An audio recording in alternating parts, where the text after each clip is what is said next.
राधिका बरसाने वाली की जय। राधे राधे। नारद जी कार्तिक महात्म्य में तुलसी जी के पूजन का अक्षय पुण्य बताते हैं। स्वयं ब्रह्मा जी नारद जी से कहते हैं, कार्तिक स्नान और कार्तिक मास में तुलसी जी का पूजन और शालिग्राम जी के पूजन का पुण्य तो पूरा पूरा मैं भी नहीं जानता।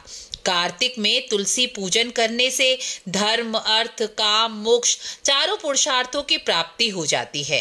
तुलसी जी को भगवती लक्ष्मी का रूप माना गया है।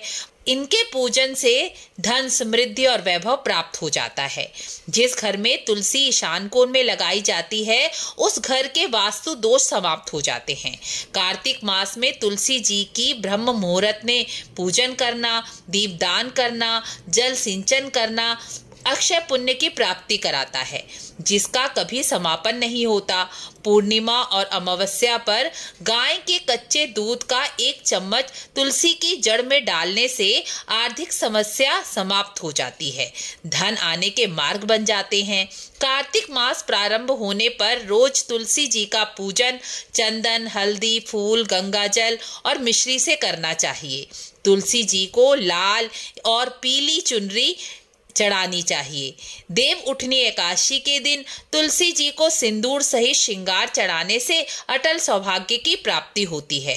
कार्तिक मास में उससे पहले तुलसी जी को सिंदूर नहीं चढ़ाना चाहिए, क्योंकि देव उठनी एकादशी को तुलसी जी का विवाह शालिग्राम जी से हुआ था।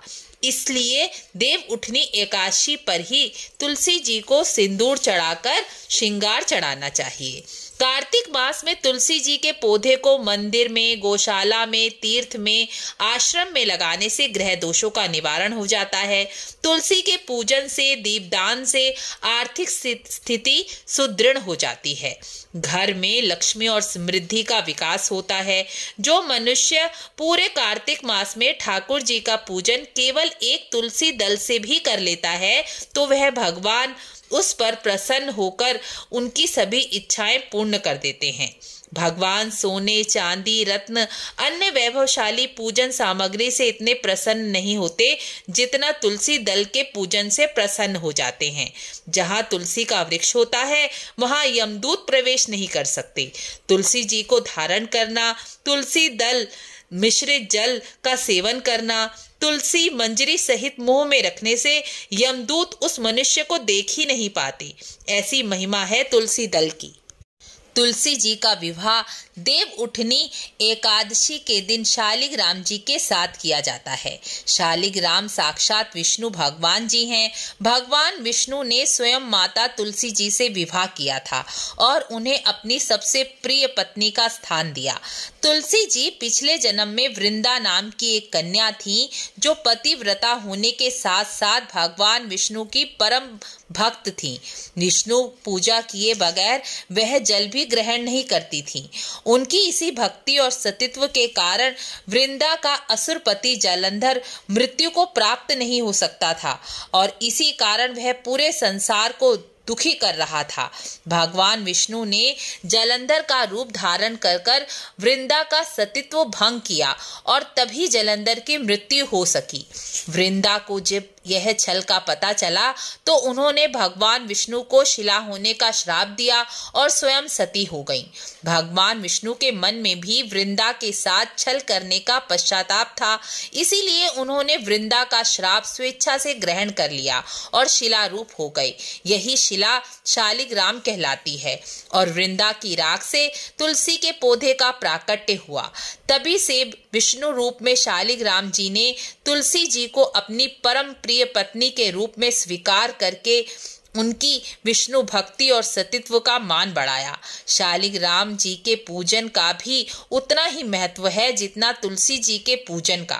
शालिग्राम जी का चरणामृत अकाल मृत्यु को हरने वाला है, धर्म, अर्थ, काम, मोक्ष पुरुषार्थों की सिद्धि कराने वाला है।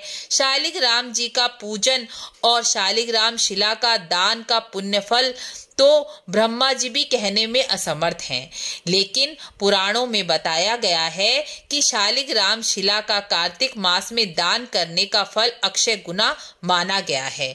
पुराणों के अनुसार 7 समुद्रों के साथ पूरी पृथ्वी का दान कर दिया जाए, उतना पुण्य फल केवल एक शालिग्राम शिला के दान करने से प्राप्त हो जाता है। शालिग्राम जी का पूजन ठाकुर जी के पूजन की तरह ही किया जाता है। यदि आप इतनी सेवा पूजा नहीं कर सकते तो केवल शालिग्राम जी को तुलसी जी के वृक्ष के पास आसन रखकर स्थापित कर दें। वहीं पर तुलसी जी को जल चढ़ाते समय स्नान कराकर उनके ऊपर एक तुलसी दल रख दें। बस इतना सा ही करने पर आपको शालिग्राम जी के पूजन का पूरा फल प्राप्त हो जाएगा, क्योंकि शालिग्राम जी की पूजा सेवा तुलसी जी से बढ़कर और कोई नहीं कर सकता। इस प्रकार कार्तिक महात्म्य में तुलसी महात्म्य और शालिग्राम महात्म्य का 8वां और 9वां अध्याय पूर्ण हुआ। राधे राधे।